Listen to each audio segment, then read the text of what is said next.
Hello and welcome to another video from fantasyfootballscout.co.uk. Today I'm joined by Neale and we're going to discuss the best captaincy options for Gameweek 36. But before we get started, we must bring you some important news on our colleague and good friend Joe, who obviously usually hosts these videos. We've learned in the last few days that he's been in hospital under very serious circumstances, and he's been told that he has a bleed on the brain, so understandably he's focusing all his energy on recovering from that. We're not going to be hearing from him, I would imagine, for some time now. Obviously, more important for him to fight his way back from what is quite been a devastating few days for him and the family. So there's not going to be any scoutcast this week, but we will do our best to bring you one next week for Game Week 37 once we've sort of had a chance to kind of get everything together and work towards that. Obviously, our thoughts are with Joe and his family at this time, and I hope everyone out there who knows him and knows how much he means to us.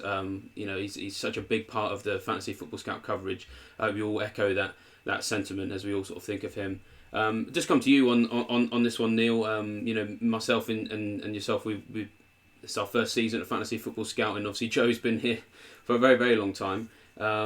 Just tell us a bit about how much of a support he's been to us in sort of getting us bedded in and helping us become part of the team.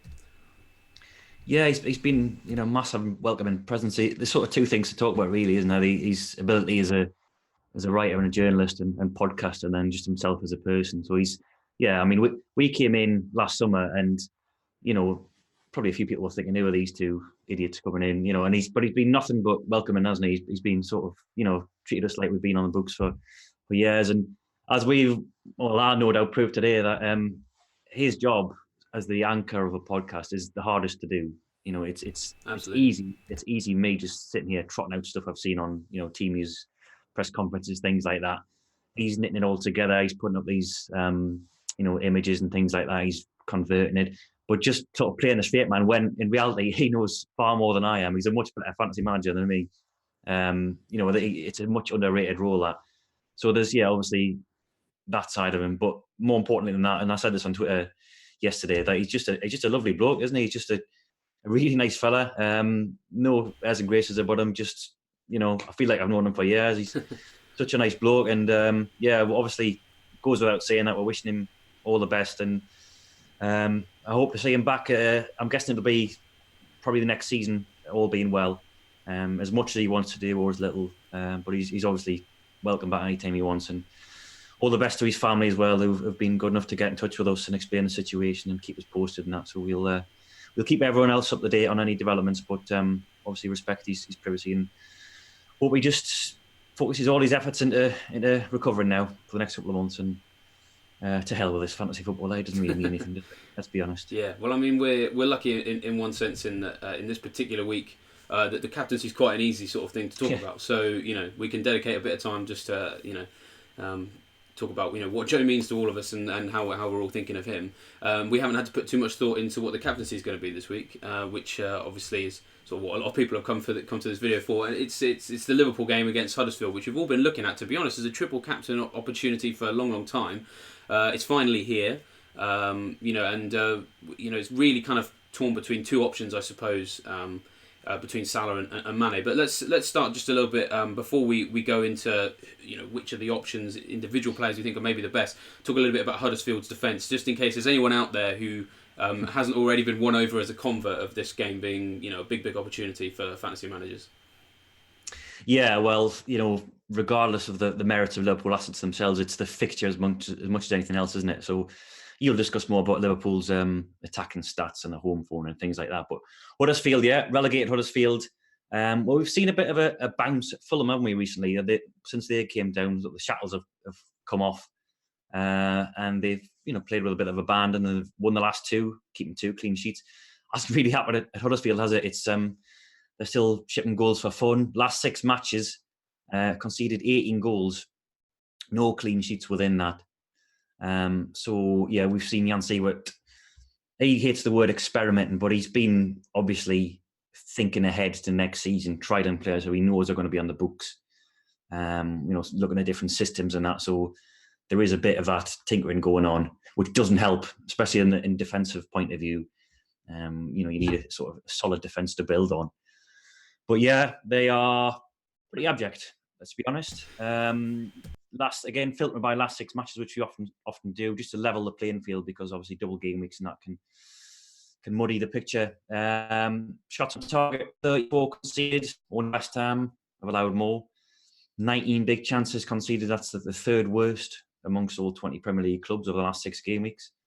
Now, in away games, because obviously this game's at Anfield, in the last 10 fixtures on the road, they've only scored in 2 of them. So this is looking at the attacking sort of abilities as well. So you'll talk about Salah and Mane first, but we'll discuss the merits of a possible defensive captaincy. But yeah, there's no doubt that they are, an awful defensive team. They're not in great shape. And really, any doubts about captaincy this weekend are less to do with Huddersfield and more to do with Liverpool. So obviously Champions League next week. We'll talk about a certain little midweek jaunt for Mohamed Salah in a second. But yeah, I can only re-emphasise just how poor Huddersfield have been. Conceded at least 2 goals in each of the last 6 fixtures. That includes games against Bournemouth and West Ham, Palace, Watford, Leicester. They've only played Spurs with the big 6 within that. So it's not like they've had, too difficult a run. So that it's there. If Liverpool want it, if they want to run wild with it, it doesn't look like goal difference is going to become a factor now, because City's navigated those 2 tricky game week 35 fixtures. So City's obviously got that advantage in terms of goal difference, but it doesn't look like that's going to come into play now.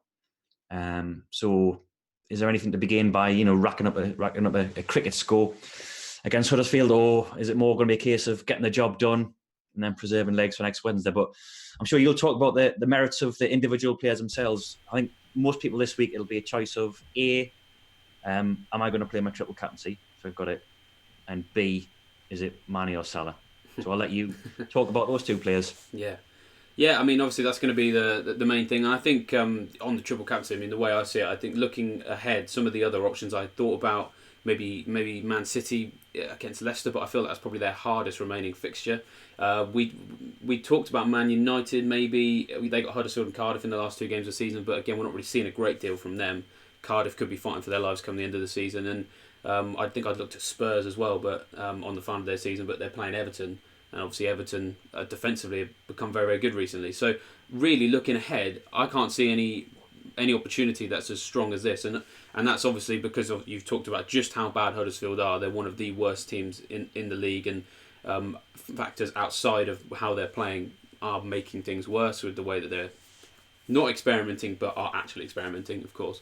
But then it's that combined with the fact that Liverpool at home is just a train. They're so good at home, and it's so rare that they struggle at home. So if you've got it's just the perfect matchup of a fixture, this. I mean, you look at Liverpool's last few results at home: 2-0 against Chelsea, 2-1 against Spurs. So two tougher games there. They've scored twice in both of those. Then before that, 4 goals against Burnley. Before that, 5 against Watford, 3 against Bournemouth, 4 against Palace. And some of those teams have relatively decent defences. So if someone's coming up to Anfield with a defence like Huddersfield, then this for me is the biggest opportunity or it's the most likely that we'll see, I think, a double-figure haul for these sort of captain candidates between now and the end of the season. But as you say, it's choosing between the 2, and this next sort of few minutes is going to sound largely familiar, to be honest, of the way we've discussed Salah versus Mane kind of all season. So I've got on the screen at the moment. Top for shots on target in the league over the last 4 matches is Salah, who's impressively joint his level with Mitrovic, which a lot of people perhaps didn't see that coming. But as I said, Salah is top of the pile. It's 16 shots and 12 in the box, so it's still fairly impressive. He's not as high for the shots in the box as he is for shots on target, but it's still fairly impressive. And crucially, in those last 4 matches, he's ahead of Mane for pretty much all of those, to the point that in this screenshot of top, I think, 20 players for shots on target last 4 game weeks, Mane's not even in it. In fact, Firmino is higher than him. But of course, when we filter by Anfield, we get we do get a different story. Salah is still ahead, so he's got 7 shots on target to Mane's 6, but they're level for shots in the box, 11 each, and in terms of shots, it's 19 for Salah and 14 for Mane. But obviously, it's the location of those shots and the accuracy of those shots that are probably more important to people. So while Salah is kind of ahead of Mane, what Mane has over him is expected goals, because the quality of his chances seem to be a lot higher. Now, obviously, a lot of people would have been quite excited by that goal that Salah scored against Chelsea. It was an incredible goal, but the XG for that was very low, because the general basis for that sort of thing is if myself or you tried that, Neale, it probably wouldn't end up in the back of the net. Whereas the goal he scored on the line against, I think it was Palace, where it was harder to miss than to score. I think that was something like 0.98 of an XG. Yeah. So the chances he's getting are of a lower quality, whereas Mane seems to be the one who's in there for the big chances and the easy chances, like we saw with his goal against Chelsea. The ball clipped into the back post and all he had to do was nod it home. So while Mane's chances, he's having less of them, they tend to be of a higher quality when they turn up. And just looking back over his last 10 matches at home, he has 10 goals in his last 10 at Anfield, which is an incredible level of reliability. I think he's blanked possibly in 2 of them, but he has 2 braces in that time. So very, very impressive. Salah, I think it's 6 goals, 4 assists as well. So it's not, the comparison is, they're not miles apart. But I think the thing is, I'm possibly thinking that this Salah versus Mane might be a little bit of a redundant debate for some people, because I think when we all wildcarded, it was kind of one or the other.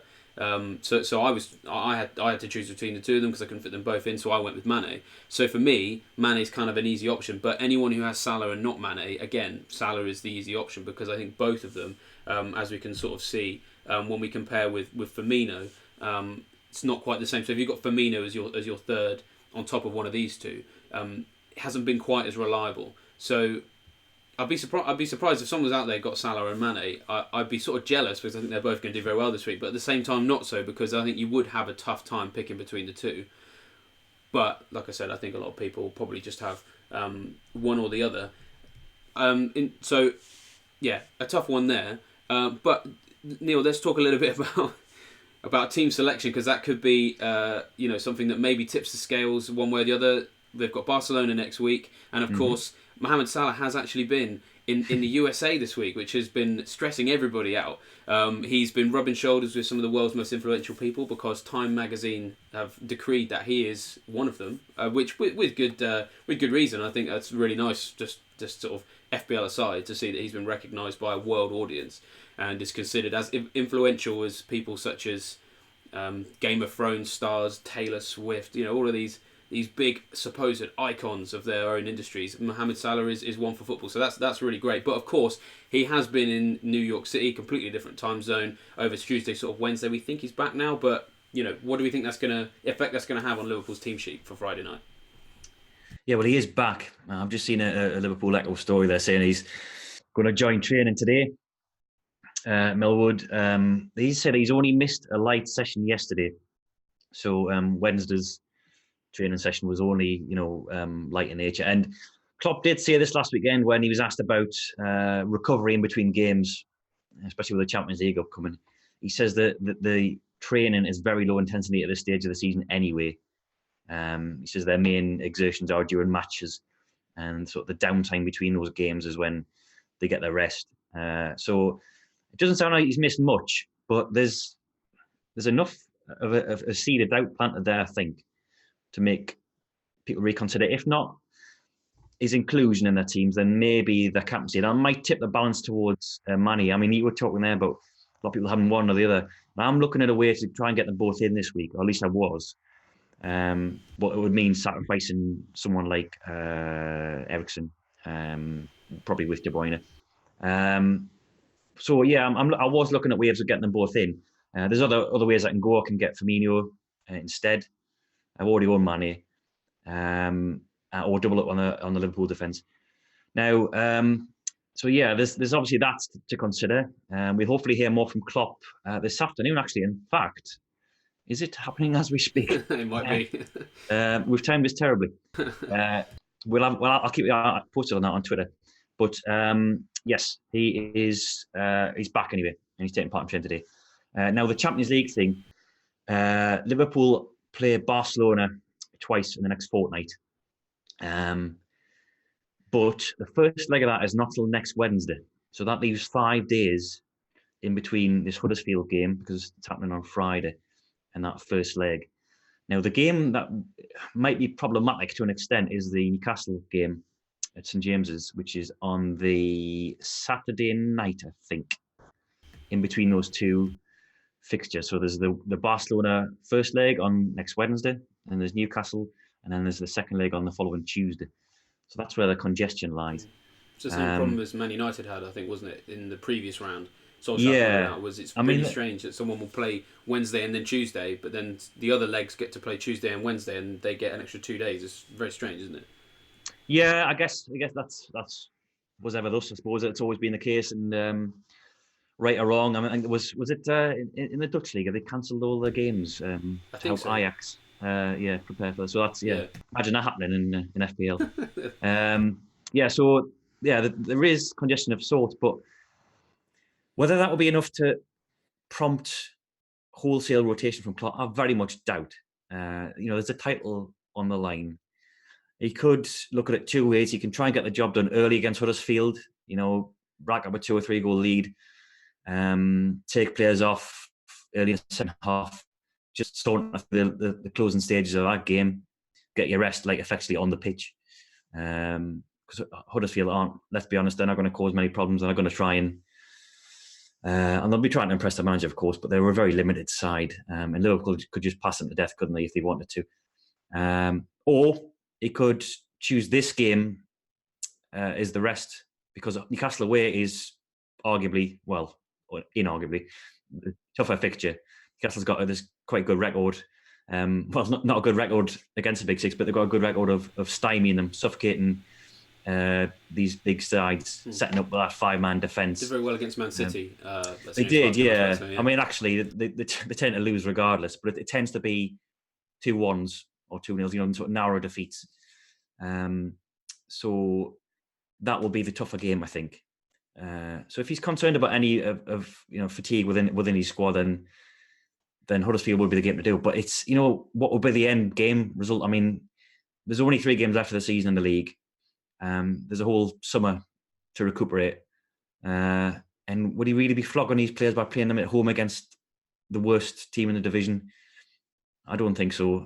So I would expect managed minutes, early substitutions, the usual changes. So we'll talk about the midfield, that central midfield. He's been rotating those regularly in the middle of the park. Perhaps a change at the back. He's got Lovren to call on. He's got Gomez to call on. But we'll see. We'll see. Yeah, it's that nagging uncertainty about Barcelona game and Salah being in New York. That's probably causing a few restless sleeps. But I'll be putting my faith in 3 Liverpool assets, whatever they are, whoever they are this week. I'm backing them to the hill, and I'm probably almost certainly going to use my triple captaincy, because, as you say, I've looked at the other options and I don't think there's too many viable alternatives. I've used my triple captaincy twice in Gameweek 38. Once it went really well, Harry Kane hat-trick against, was it Hull? I think it was a couple of seasons ago. I think it was. Once it went absolutely terribly and the guy blanked. I think it was Sanchez back at Arsenal. So there's pitfalls associated with that, even though it is generally a good game week to back for goals. So yeah, I'll be probably backing the captaincy on Liverpool player. I just haven't decided who it is yet. You've mentioned there perhaps a little bit of uncertainty for attacking players for all the reasons we discussed on the forward line, and as you say, the central midfield trio has largely been rotated. It's been the most rotated part of that team. The place of the team that probably has been rotated the least, certainly in the last couple of months, is the defence. Do you think there's value in maybe looking to a Robertson or an Alexander-Arnold, or probably the most nailed-on player in the whole team, someone like Van Dijk, if players are holding these sorts of options? Because, of course, you mentioned Huddersfield, such a limited side, scored 2 in their last 10 away games. So, real opportunity for someone to captain a differential this week, probably going to be a Liverpool defender. Yeah, and as I mentioned that stat there, sort of, I prematurely used that stat earlier on when I was talking about the attacking threat. So yeah, Huddersfield last 10 away games only scored in 2 of them. One of that was at Harum Scarum 4-3 at West Ham, but West Ham are atrocious defensively as well. So yeah, if you're looking at not just clean sheet points for the likes of Van Dijk and Alexander-Arnold, and Huddersfield in their last 6 away matches, second worst for headed goal attempts conceded. So that's something that would play into Van Dijk's hands. And second worst joint for attempts from set players conceded. Now we know how good Liverpool have been this season from set players. 20 goals from dead ball situations. Alexander-Arnold's obviously on corners a lot of the time. Van Dijk's proven to be a real threat in the air from free kicks and corners. So yeah, if you want to play it a bit differently, you'd hope you've got at least 6 points in the bag before we even kicked off, in terms of a clean sheet. And then there's the possible attacking threat associated with that too. Yeah. As far as differential defenders go, this looks like one of the weeks, doesn't it? You've obviously mentioned there's a few others. We've largely said that we were going to keep this video as much to Liverpool as we possibly could, because really that is the main thing that people are thinking about. But if people are going to look elsewhere, Man City probably the next place to look. Obviously, if you want to look at form, just purely form of teams versus the other, Man City probably the only one who can really offer the same level of reliability in terms of results as Liverpool. So possibly some options there, do we think? Yeah, and the fact that they are out of Europe as well, that they haven't got much else to play for, apart from the FA Cup, which obviously comes at the back end of the season. And then we've seen over Gameweek 35, it was sort of 2 different performances in a way. I wouldn't say grinding out, because they were better on both occasions than Spurs and Man United, but they had to play it in a different way.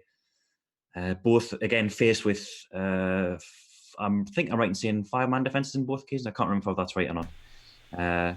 Certainly last night against Man United, it was clear what Solskjaer's intention was, set out to defend that sort of 5-man back line. Yeah.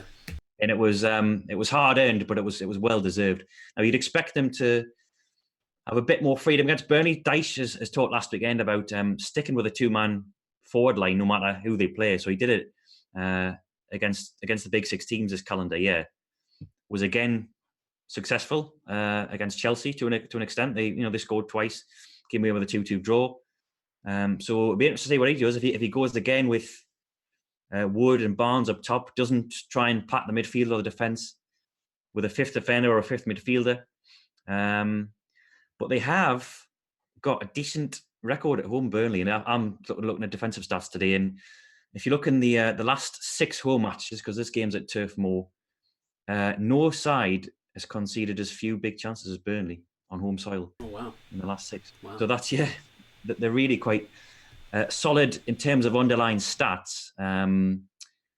But if you look at the recent games against the big 6, Chelsea conceded twice there, and Liverpool conceded 4 goals there. Yes, they were both away from home, but they have shipped goals at Turf Moor despite that impressive stat. So they conceded 2 against Leicester at home, 10-man Leicester, 3 against Palace at home, and that was one of Palace's many away victories. Now they do come into this off the back of 2 clean sheets in Lancashire, so Wolves and Cardiff at home. But Man City have made a point of just define the underlying stats all year, regardless of who they're playing. You would back them against any defence. They've breached Spurs and Man United in the last week. I can't remember the last time they didn't score. I mean, it's 11 league wins on a bounce, isn't it? So we're going back to probably 2018, are we? I think for the last goalless draw or defeat. Possibly the Liverpool game, maybe, because they scored in both of those.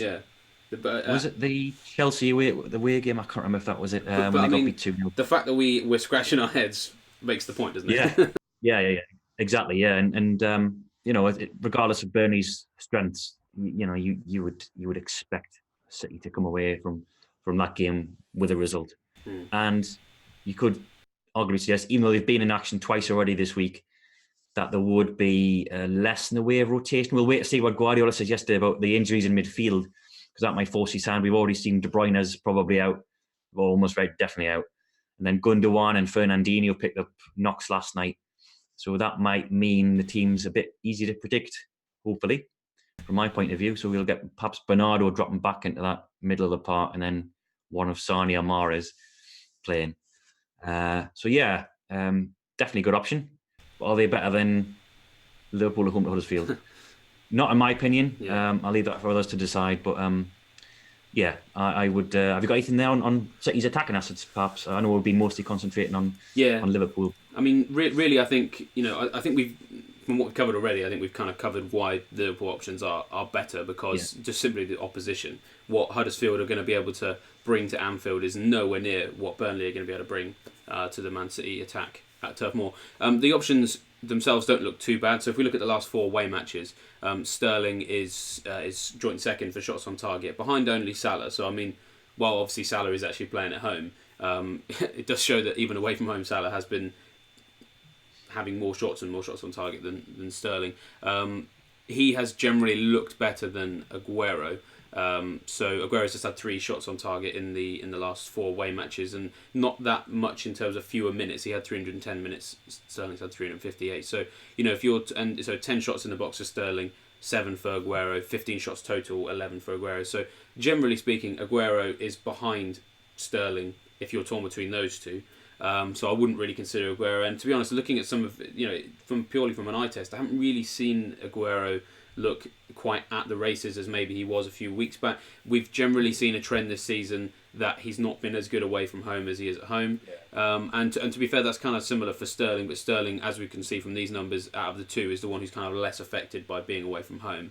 But again, in terms of what he's brought last 4 away, that's not quite the same as what Salah or Mane have been able to do, either in terms of volume of shots or XG. They're each respectively ahead of him when it comes to away matches. So again, it's really hard to look at these Man City options unless maybe you're just chasing some mini leagues and you're just going to hope for some Liverpool rotation. So that's kind of what you're asking for if you're going to back a Man City option, is for Liverpool for something to happen that is perhaps about the only thing that we can see stopping Liverpool scoring a heck of a lot of goals is just if their key options don't play. So the other team to look at before we finish, Spurs have quite a nice fixture. You've talked about how West Ham's defence doesn't look great. To a certain extent, possibly we can predict a few things because of what Son's been getting up to in the Champions League, for example. So maybe worth thinking about. I mean, it's an easier fixture at home to West Ham than away to Burnley, wouldn't you say? Yeah, I would definitely say so. It's again, much like Liverpool would be less about the opposition, isn't it, and more about what the manager's going to do. So we've seen, I'll reiterate West Ham's deficiencies. Most big chances conceded in the last 6 matches than any other team.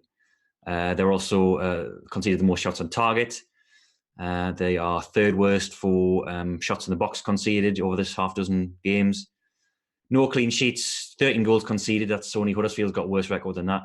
So yeah, West Ham's defence is not great. Performed better, I think, last couple of games. Certainly ran Man United close. And they've got Balbuena back, which I think helps. But Spurs at home. They have a Champions League game coming up as well against Ajax. That's on the Tuesday. So this game's happening Saturday lunchtime. So there will be, I'm expecting rotation with one eye in that Ajax game. One person who I think we can not guarantee will play, but who we expect to start is Son Heung-min, who is suspended for that first leg game against Ajax. So would there be any cause for it to rest him?